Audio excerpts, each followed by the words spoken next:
Sweden. A deflection that wrong-footed Buffon. Sweden won, Italy 0. It is the Swedes who have drawn first blood.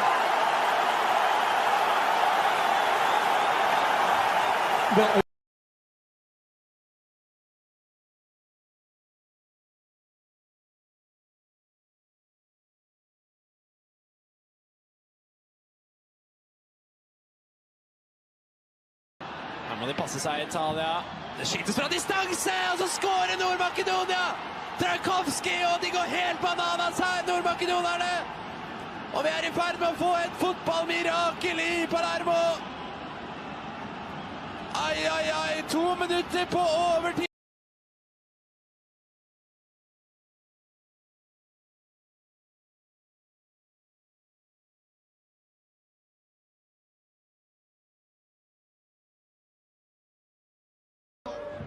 Di Marco in front of him, Dedic with the cross!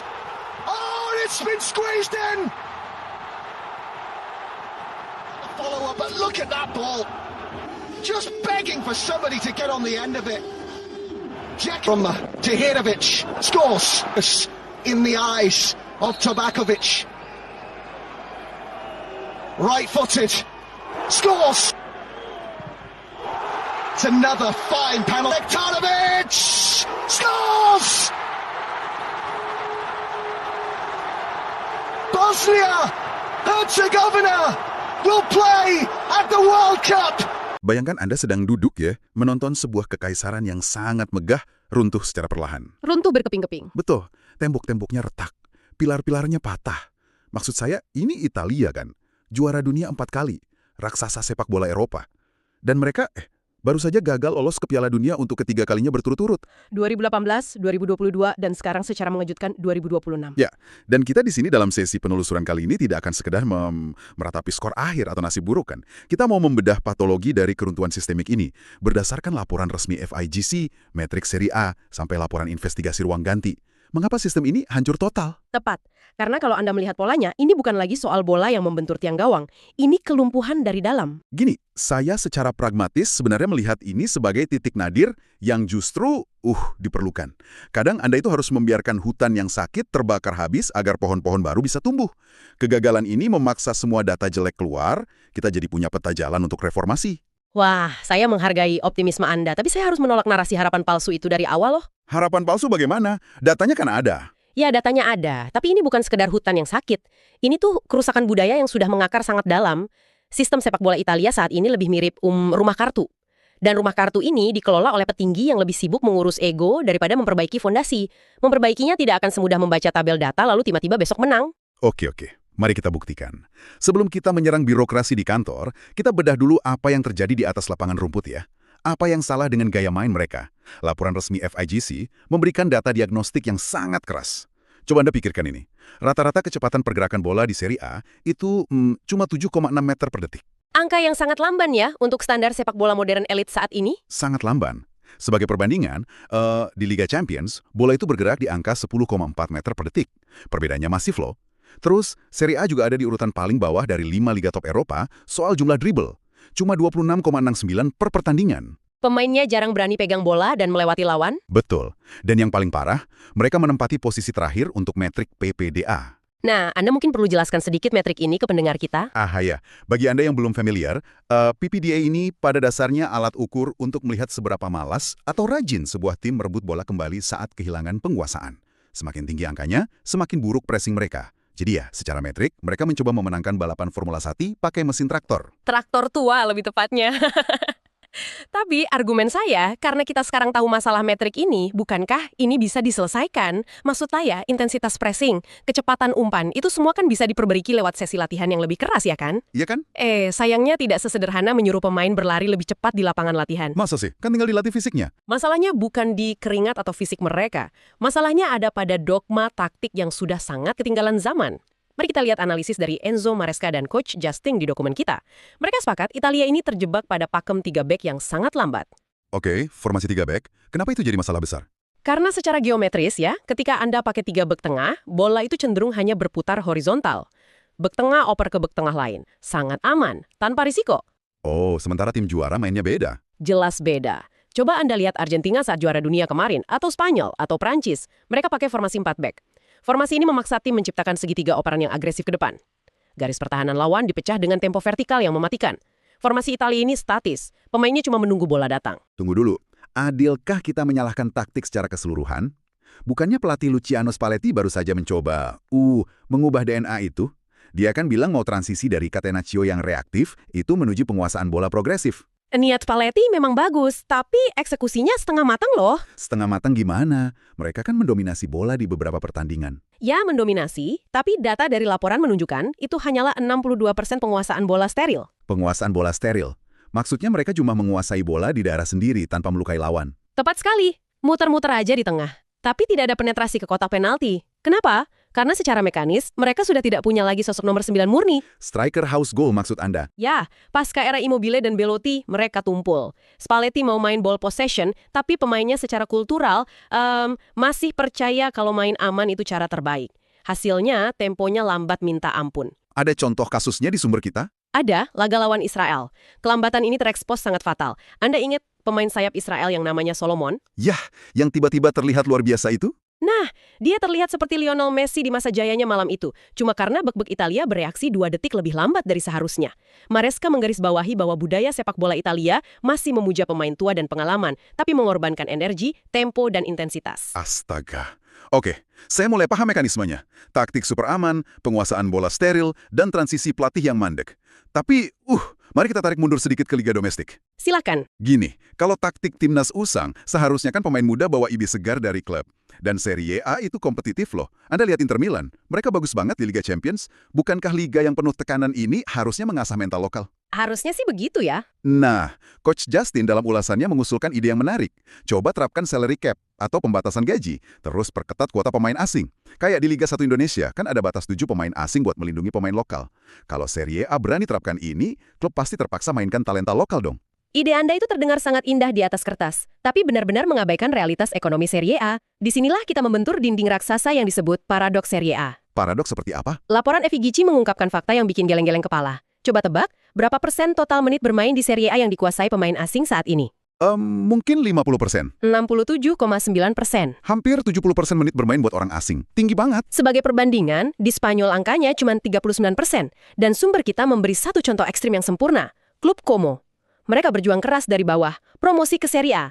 Tapi coba tebak, berapa jumlah pemain Italia di skuad utama mereka? Berapa? Jangan bilang di bawah 5? Cuma 2 orang. Astaga, cuma 2. Tunggu, tim promosi kayak Como kan anggarannya nggak sebesar Juventus atau Milan. Kalau mereka lebih milih beli pemain asing, pasti ada insentif finansial di baliknya dong. Nggak mungkin cuma karena benci pemain lokal, ini soal pajak kan? Anda menyentuh inti masalahnya. Akar dari eksodus talenta ini adalah kebijakan yang disebut Growth Decree atau dekrit pertumbuhan. Sebentar. Sebelum Anda membedah dekrit pertumbuhan ini, saya harus menegaskan satu hal penting kepada Anda yang sedang mendengarkan diskusi kita ini. Ya, silakan. Dokumen sumber kita menyinggung beberapa pemerintahan yang terlibat di kebijakan ini. Kami di sini tidak mengambil sikap politik apapun. Kami tidak mendukung sayap kiri, sayap kanan, atau partai manapun di Italia. Baik itu pemerintahan Conte yang memulainya, maupun pemerintahan Meloni yang mencabutnya. Kami murni hanya menyampaikan fakta kebijakan pajak ini secara objektif sesuai sumber untuk melihat dampaknya ke sepak bola. Tentu. Sangat penting untuk netral di sini. Mari kita fokus murni pada mekanika angkanya. Growth Decree ini awalnya dirancang tahun 2019 untuk menarik pekerja ahli dari luar negeri agar mau bekerja di Italia, dengan ngasih keringanan pajak masif. Kedengarannya bagus untuk sektor bisnis umum. Curkan. Gini logikanya, kalau sebuah klub mau menggaji pemain lokal Italia sebesar 1 juta euro bersih, mereka harus bayar pajak yang bikin total pengeluaran klub membengkak jadi, katakanlah hampir 2 juta euro. Oke, pajaknya tinggi sekali. Lalu kalau pemain asing? Nah, kalau mereka menggaji pemain asing dengan nominal 1 juta euro bersih yang sama, keringanan pajak dari Growth Decree ini bikin pengeluaran total klub jauh lebih murah. Bedanya sangat signifikan. Ya ampun. Jadi kebijakan pajak negara ini secara tidak sengaja memberikan diskon besar-besaran untuk pemain asing. Tepat. Ini bikin pemain lokal dengan kualitas setara jadi kelihatan mahal banget dong di mata klub. Sangat mahal. Jadi pertanyaannya, kenapa klub harus repot-repot keluar uang membina pemain dari akademi kalau mereka bisa impor pemain mediocre dari luar negeri dengan harga diskon? Efek dominonya pasti mengerikan. Sangat telak.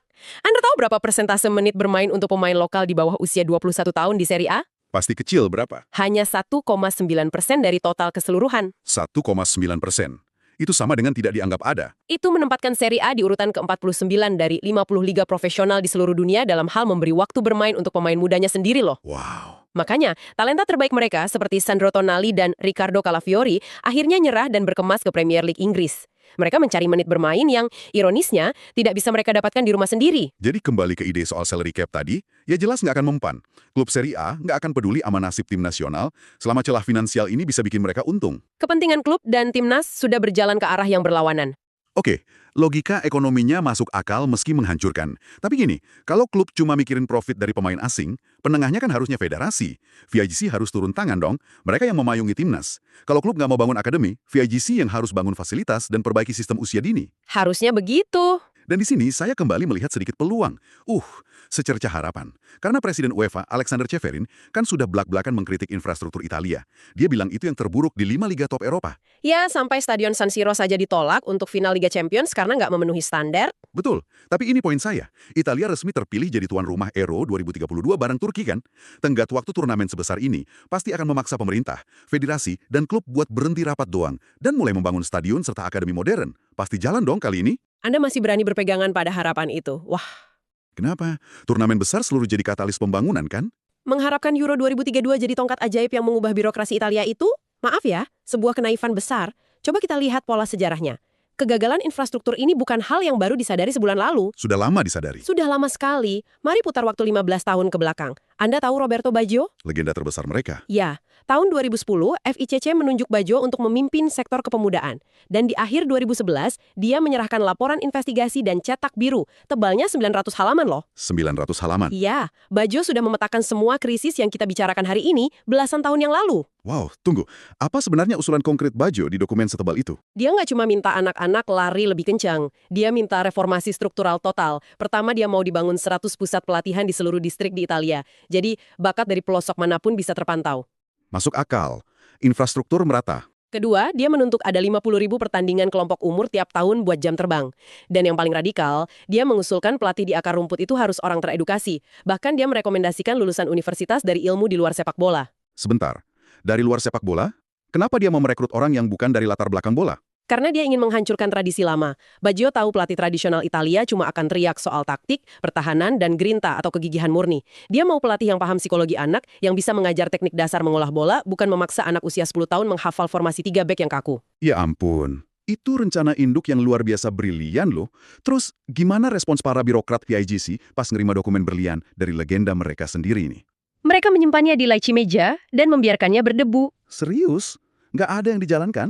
Nggak ada satupun proposal besar yang dieksekusi dengan serius. Baggio merasa cuma dijadikan maskot, ya boneka tanpa wewenang. Akhirnya tahun 2013 dia muak dan mengundurkan diri. Makanya Ceferin dari UEFA itu benar banget.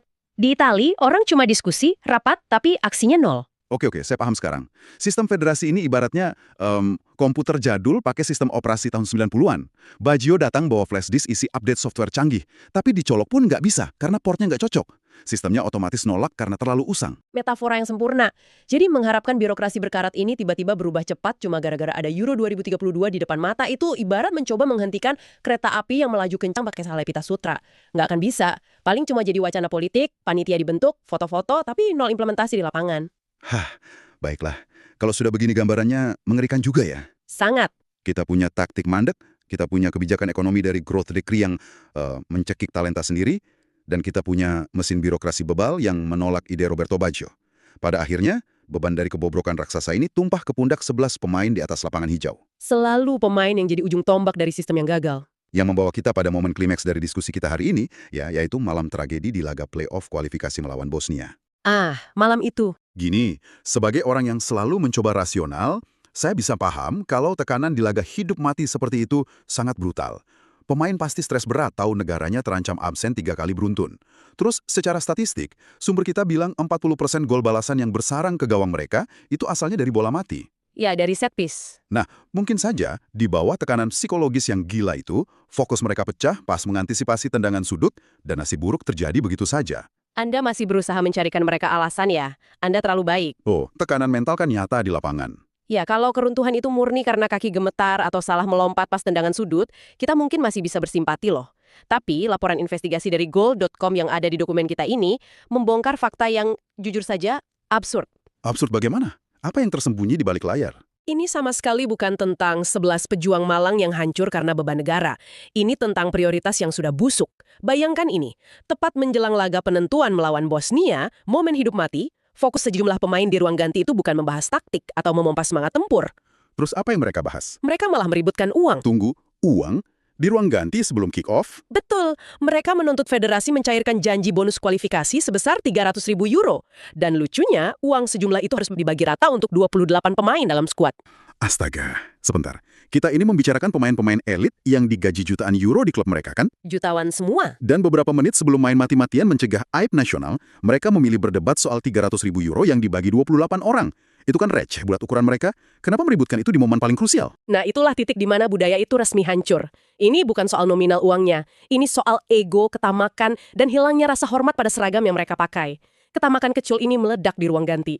Anda tahu pelatih Gennaro Gattuso, kan? Ya, legenda yang terkenal garang dan dedikasinya luar biasa. Gattuso dilaporkan sangat murka melihat kelakuan anak asuhnya yang sama sekali tidak tahu tempat ini. Harmoni tim hancur berkeping-keping tepat sebelum peluit mulai dibunyikan. Jadi, pas mereka jalan keluar lorong stadion ke lapangan, Mereka cuma sekumpulan individu tanpa jiwa yang otaknya mikirin isi dompet, bukan sebuah kesatuan tim yang siap berdarah-darah untuk negaranya. Fokusnya ambyar. Dan kalau Anda lihat statistik malam itu, angkanya mencerminkan isi kepala mereka dengan sempurna. bagaimana statistiknya?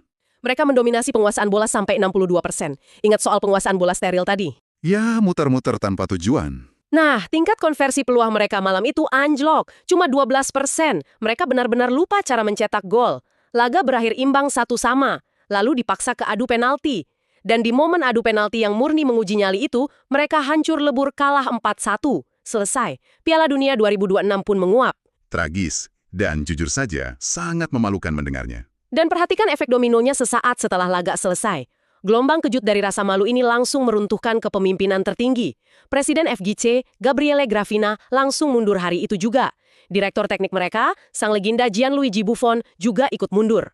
Gattuso juga mundur, kan? Ya, Gattuso yang muak dengan mentalitas pemainnya memilih angkat kaki. Ini bukan lagi sekedar kalah main bola, ini keruntuhan moral institusi secara total. Wah, kalau kita satukan semua potongan puzzle dari dokumen kita hari ini, gambarannya sangat tajam. Sangat jelas. Absennya raksasa Italia dari Piala Dunia untuk ketiga kalinya itu bukan cuma kesialan. Ini konsekuensi logis dari sebuah kesombongan panjang ya. Kesombongan taktik yang terus mengandalkan pemain lamban, ketamakan klub lewat growth decree yang menyingkirkan anak-anak mudanya sendiri, birokrasi yang begitu bebal sampai tega membuang visi Roberto Baggio ke tempat sampah. Dan puncaknya di ruang ganti tadi, mentalitas juara yang digantikan oleh perselisihan receh memperebutkan bonus di momen yang seharusnya sakral. Sejarah selalu mengajarkan kita, sistem yang busuk pasti akan terekspos. Seberapa banyak pun trofi emas masa lalu yang Anda pajang di lemari. Pertanyaannya sekarang bukan soal ganti formasi, tapi apakah institusi yang sudah hancur ini bersedia membersihkan puing-puingnya secara menyeluruh, atau cuma nempel plester di atas luka tembak? Pertanyaan yang sangat tajam. Dan pemikiran itu membawa kami langsung kepada Anda para pendengar. Setelah kita menyelami logika taktik, pajak ekonomi yang absurd, dan realitas ruang ganti yang begitu memalukan ini, ada satu pertanyaan provokatif untuk Anda renungkan sendiri. Silahkan. Dengan birokrasi yang sangat kebal terhadap perubahan ini, apakah menurut Anda membiarkan raksasa ini hancur rata dengan tanah memang satu-satunya cara agar kultur baru bisa lahir kembali dari abunya? Atau, apakah kerusakan sistem ini sifatnya sudah terlalu permanen, dan Italia mungkin tidak akan pernah lagi kembali menjadi penguasa dunia seperti yang kita kenal dulu? Pilihan yang berat. Sangat berat. Untuk memastikan Anda tidak pernah melewatkan wawasan kritis ini, tekan tombol subscribe sekarang, dan tetap terinformasi dengan konten yang lebih berharga.